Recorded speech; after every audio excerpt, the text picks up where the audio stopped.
یہ وہ چیز ہے جس کا فیصلہ اللہ نے اٹل فرما دیا ہے، وہ ٹلنے والا نہیں کسی خاصان بارگاہ کی دعا سے۔ اب قضائے معلق محض اس کو سمجھ، یہ کیا تقدیر ہے؟ تو انسان سے گناہ ہوئے، تو انسان کے لیے، مومن سے گناہ ہوئے، اللہ عز و جل نے کوئی نہ کوئی بہانہ رکھ دیا۔ تم نماز پڑھو گے تمہارے یہ گناہ معاف ہو جائیں گے، تم روزے رکھو گے تمہارے یہ گناہ معاف ہو جائیں گے، تم حج کرو گے تمہارے یہ گناہ معاف ہو جائیں گے، تم زکوٰۃ دو گے تمہارے یہ گناہ معاف ہو جائیں گے، یہاں تک کہ قبر میں تم پہنچو گے، عذاب کا فرشتہ دائیں جانب سے آئے گا تو دائیں جانب کی نیکیاں کام آ جائیں گی، بائیں جانب سے آئے گا تو بائیں جانب کی نیکیاں کام آئیں گی، پیر کی طرف سے آئے گا تو پیر۔ تو یہ کیا ہے؟ کسی سبب سے اللہ عز و جل نے تمہاری بخشش کا انتظام کر رکھا ہے، لکھا ہوا ہے، لیکن پروردگار نے تمہارے لیے ایک ذریعہ بھی رکھا ہے کہ ان ذریعوں کے وجہ سے، اور یہ ذریعہ فرشتوں کو معلوم،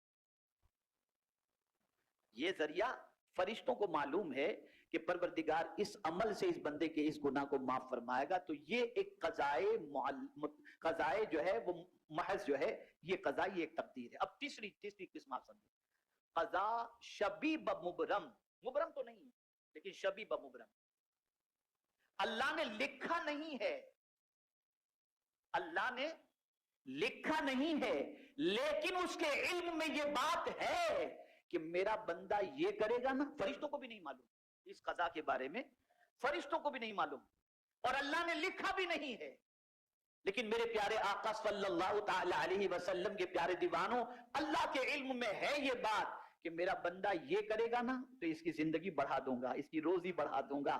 تو اب بندہ، یہ جو حدیث شریف میں ہے نا، رشتہ داروں سے اچھا سلوک کرو، اللہ تمہاری عمر میں اور مال میں برکت عطا فرمائے گا۔ تو یہ میرا مولا جانتا ہے کہ میرا بندہ یہ کرے گا تو میں اسے یہ عطا کر دوں گا۔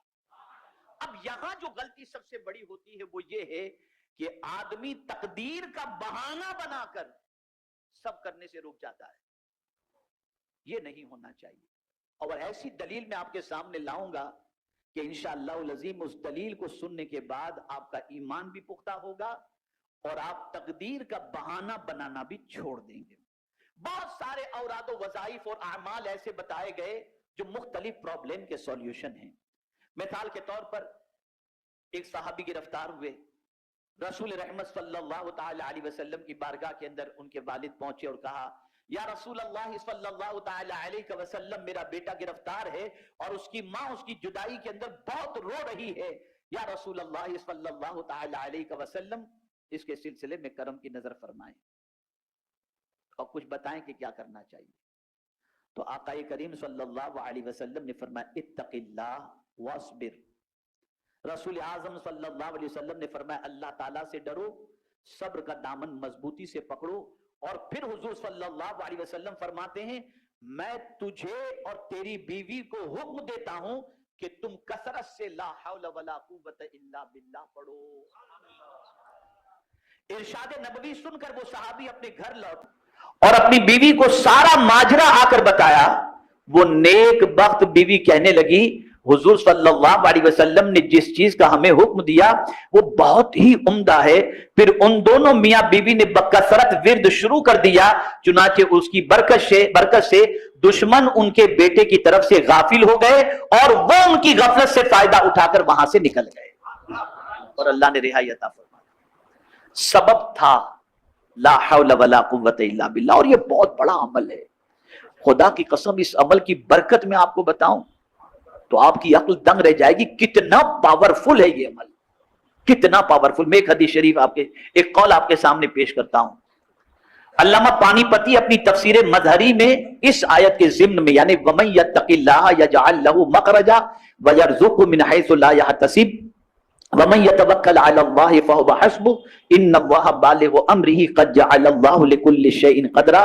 اس آیت کی تفسیر میں قاضی ثناء اللہ پانی پتی تفسیر مظہری میں اس آیت کے ضمن میں حل مشکلات کے لیے ایک وظیفہ لکھا ہے جو ہدیہ ناظرین ہے۔ حضرت مجدد الف ثانی نے دینی اور دنیاوی منافع کے حصول، دینی اور دنیاوی مشکلات کے حل کے لیے یہ وظیفہ بتایا کہ ہر روز 500 مرتبہ لا حول ولا قوت الا باللہ پڑھے اور اول آخر 100 مرتبہ درود پاک پڑھے، اللہ اس کی ساری پریشانیوں کو دور فرما دے۔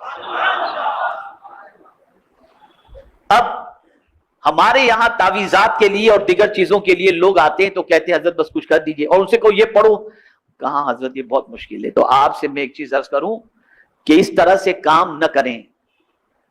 جنت میں جانا ہے تو کوئی پیر صاحب مرے اور آپ جنت میں نہیں جاؤ گے، جنت میں جانا ہو تو آپ کو خود کو مرنا بھی تو پڑے گا نا۔ آپ مریں گے نہیں تو جنت میں جائیں گے کیسے؟ اب آپ کہیں پیر صاحب مرو بھی آپ لیکن جنت میں ہم جائیں گے، یہ کیسے ہوگا؟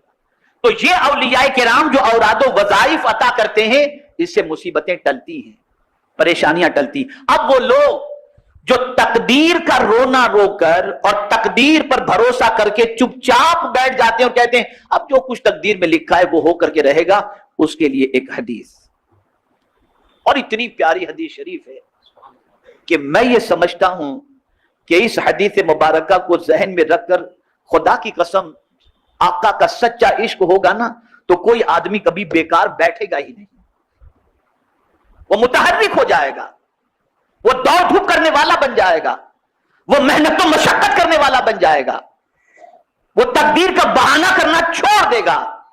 اور وہ حدیث کون سی ہے؟ اللہ اکبر اللہ اکبر۔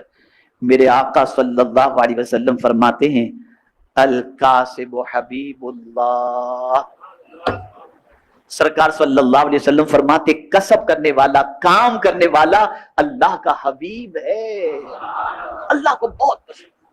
بیکار بندہ اللہ کو پسند نہیں۔ ارے جب بیکار بات کرنے والا اللہ کو پسند نہیں ہے تو بیکار رہنے والا اللہ کو کہاں سے پسند ہوگا؟ اور آج کیا ہے، ہماری قوم کا حال دیکھ لیجئے، بس اس پر کچھ کہنے کی ضرورت نہیں۔ اب سنیے، یہ جو حدیث شریف ہے الکاسب حبیب اللہ، اس کے بارے میں حضرت مولانا روم رحمت اللہ تعالی علیہ فرماتے ہیں کہ اگر تو توکل کا دعویٰ کرتا ہے تو کام میں مشغول ہو جا، پہلے تخم ریزی کر پھر اللہ پر بھروسہ کر۔ یعنی تو اگر اللہ پر بھروسہ کرنے کی بات کرتا ہے نا تو پہلے زمین میں بیج بو دے اور پھر تو اللہ پر بھروسہ کر۔ اور آگے ارشاد فرماتے اس حدیث میں جو رمز ہے اس کو سن کہ کسب کرنے والا اللہ کا دوست ہے۔